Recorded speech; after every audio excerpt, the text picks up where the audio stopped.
وہ اس لیے کہ یہاں پہ بہت لارجر بہت براڈر کانسیپٹ میں زکوٰۃ جو سی وہ اس کا مفہوم بیان کیا جا رہا ہے.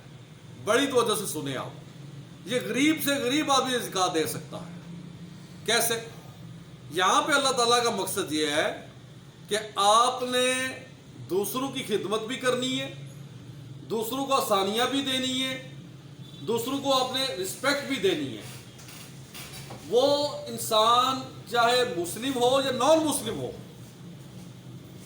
وہ جونیئر ہو یا سینئر ہو، جتنا مرضی جونیئر ہو، آپ نے اس کو رسپیکٹ دینی ہے، آپ نے اس کی خدمت کرنی ہے اگر وہ خدمت کا اس وقت مستحق ہے، آپ نے اس کو آسانیاں دینی ہے، آپ نے اس کو خوشیاں دینی ہے. اور آپ بلیو کریں، بلکہ یہ ایک لا آف نیچر ہے کہ every action has to equal reaction, کہ ہر ایکشن کا ایک اسی طرح کا ایکول ری ایکشن ہوتا ہے، رد عمل ہوتا ہے. چنانچہ جب آپ کسی کو عزت دیتے ہیں تو آپ کو عزت ملتی ہے. کیوں جی؟ جیسے بالکل ایسے ہی. ٹھیک ہے. آپ جب کسی کو آسانی دیتے ہیں تو آپ کو بھی آسانیاں ملتی ہیں. آپ جب کسی کی خدمت کرتے ہیں تو آپ کو بھی خدمتیں آپ کی ہوتی ہیں.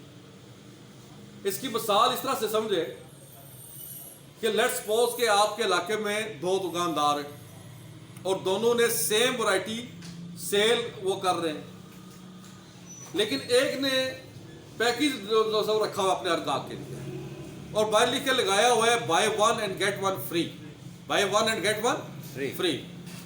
چنانچہ آپ نے اس سے آٹا خریدا تو اس نے آپ کو ایک صابن کی ٹکیا گفٹ کر دی. آپ نے اس سے آئل پرچیز کیا، اس نے آپ کو ایک پین گفٹ کر دیا. ہر طرح کی کسی نہ کسی بھی چیز پر اس نے کوئی نہ کوئی فری میں گفٹ رکھا ہوا ہے آپ کو دینے کے لیے.